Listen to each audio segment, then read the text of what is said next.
या कुक्षिविवरे कृत्वा स्वयं रक्षति सर्वतः नमामि जननीं देवीं परां प्रकृतिरूपिणीं कृच्छ्रेण महता देव्या धारितोऽहं यदोदरे तत्प्रसादात् जगद्दृष्टं मातर्नित्यं नमोऽस्तु ते पृथिव्या यानि तीर्थानि सागरादीनि सर्वतः वसन्ति यत्र तां नौमि मातरं భూతిహేతవే. మాతృదేవో భవ పితృదేవో భవ.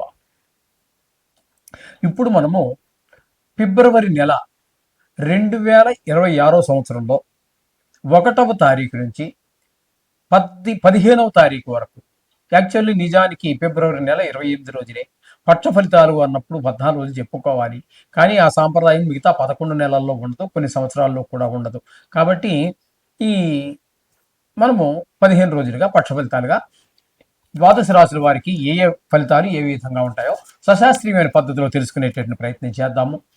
కర్కాటక రాశి వారికి ఫిబ్రవరి నెల 2026 సంవత్సరంలో 1వ తారీఖు నుంచి 15వ తారీఖు వరకు కలిగినటువంటి మొదటి పక్షంలో ఈ పక్ష ఫలితాలు మనం తెలుసుకునేటువంటి ప్రయత్నం చేద్దాము. ఎవరికి ఏ విధమైన కర్కాటక రాశి వారికి ఏ గ్రహాలు శుభ అనుకూలమైన ఫలితాలు ఇస్తూ ఉన్నాయి, ఏ గ్రహాలు ప్రతికూలమైన ఫలితాలు ఇస్తున్నాయి, వాటికి ఏం చేసుకోవాలి అనేటటువంటి రెమెడీ మనం ఇప్పుడు తెలుసుకోబోతున్నాము. కర్కాటక రాశి వారికి ద్వితీయ స్థానంలో కేతుగ్రహ సంచారం జరుగుతున్నదండి.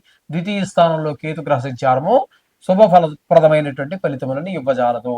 మాటలో కఠినత్వం ఉంటుంది, అలాగే ధన విషయంలో కొంచెం ఇబ్బందులు ఉంటాయి, అలాగే మాటలో కఠినత్వం ఉంటుంది, అలాగే ఇంట్లో ఎవరికైనా నేత్ర వ్యాధులు, ఈ రాశి వారికి ఎవరికైనా నేత్ర వ్యాధులు ఉన్నట్టయితే ఆ నేత్ర వ్యాధి కొంచెం ప్రకోపించేటటువంటి అవకాశం కూడా మనకి గోచరిస్తూ ఉన్నది ద్వితీయ స్థానంలో కేతుగ్రహ సంచారం వలన. ఇకపోతే ఈ సప్తమ స్థానంలో 4 గ్రహాల యొక్క సంచారం జరుగుతున్నదండి. శుక్రుడు ఒక 4 రోజులు 7వ స్థానంలో శుక్ర గ్రహము అనుకూలమైన ఫలితములను ఇవ్వజాలడు. తద్వారా భార్యాభర్తల మధ్యన, అలాగే భాగస్వామ్యంలో వ్యాపారం చేసే వారి మధ్యన అనుకూలమైన పరిస్థితులు ఉండవు. అలాగే రవి ఒక 12 రోజుల పాటు సంచారం చేస్తూ ఉన్నారు. తదుపరి ఈయన కూడా సంక్రమణం చెంది అష్టమ స్థానంలోకి వెళ్తారు. ఇక్కడ 7వ స్థానంలో ఉన్నటువంటి 12 రోజులు కూడా భార్యాభర్తల మధ్యన ప్రతికూలత, అలాగే వ్యాపారస్తుల భాగస్వామ్యంలో వ్యాపారం చేసే వారి మధ్యన కూడా ఇబ్బందికరమైనటువంటి పరిస్థితులు ఉంటూ ఉంటాయి.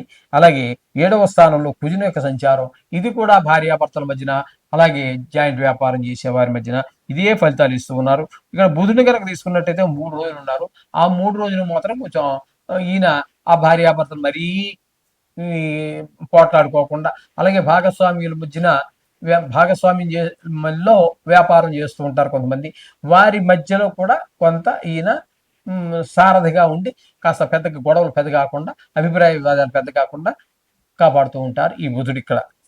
ఇకపోతే రవి శుక్రుడు 11 రోజులు, మళ్ళీ మొదటి 4 రోజులు ఇక్కడ మనం చెప్పుకున్నాం కదా సప్తమంలో, అక్కడి నుంచి వక్రించి 8వ స్థానంలోకి పోయి అక్కడ 11 రోజులు ఉంటారు.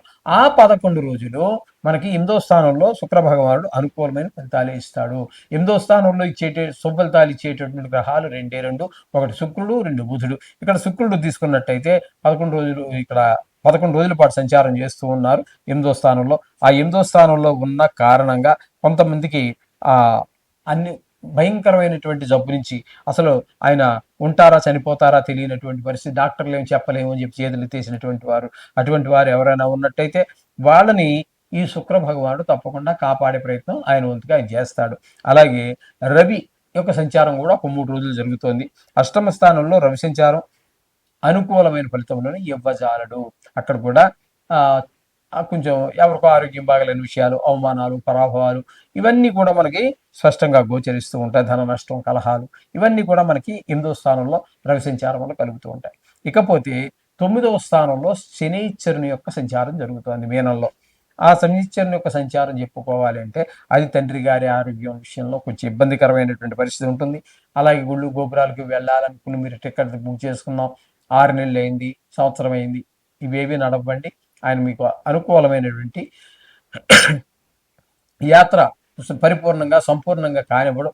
ఒకవేళ వెళ్ళినా అక్కడికి వెళ్ళాక మనం ఏదో అనారోగ్యం పాలయ్యి సరిగా దేవుడి మీద దృష్టి పెట్టలేకపోవటం లాంటి ఎన్నో ఆటంకాలు ఏదో ఒక ఆటం భగవంతుడు అనుకుంటే భగవంతుడే కదండి మరి నవగ్రహాలు కూడా. ఉమ్, అంచేత ఆ, నవగ్రహ రూపేణ జనార్దన అని జీవానాం కర్మఫలితం నవగ్రహ రూపేణ జనార్దన అని చెప్పేసి మన శాస్త్రం చెప్తోంది. సాక్షాత్తు ఆ నారాయణే నవగ్రహాలు. ఆయన అనుకుంటే కాందే ఉంది, ఆయన అనుకుంటే ఆ, దాన్ని ఆపడం ఎంతసేపు పని, రెండు కష్టమైనవి ఏం కాదు. ఆ విధంగా శని భగవానుడి వల్ల ఆ విధమైన ఫలితాలు ఉన్నాయి. ఇకపోతే వ్యయ స్థానంలో గురు సంచారం చెప్పుకోవాలండి. వ్యయ స్థానంలో గురు సంచారం అనేటటువంటిది అక్కడ మనకి ధన వ్యయము ధన నష్టము ఇత్యాదులన్నీ కనబడుతూ ఉంటాయి మనకి. ఇక్కడ ఈ ఇక్కడ అయ్యేటటువంటి వ్యయ స్థానంలో గురు వలన ఖర్చు అయ్యేటటువంటి ధనం ఉన్నట్టయితే ఆ ఆ ఖర్చు ఏదైతే ఉందో అది మీకు భవిష్యత్తుకు పనిచేసేదిగా ఉంటుంది.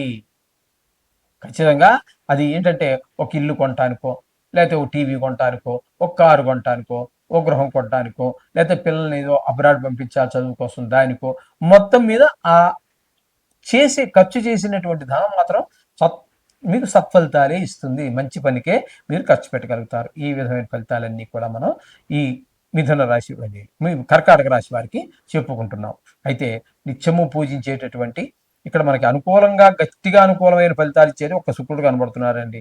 ఇంకంతకు మించి మనకి పెద్దగా గ్రహాలు ఏమీ లేవు. కాబట్టి వీరు కొంచెం చాలా జాగ్రత్తగా ఉండవలసినటువంటిదే. డబ్బుల విషయంలో కానీ, మాట విషయంలో కానీ ఇవన్నీ కూడా తగు జాగ్రత్తలు తీసుకుంటూనే ముందుకు వెళ్ళాలి. శుభం.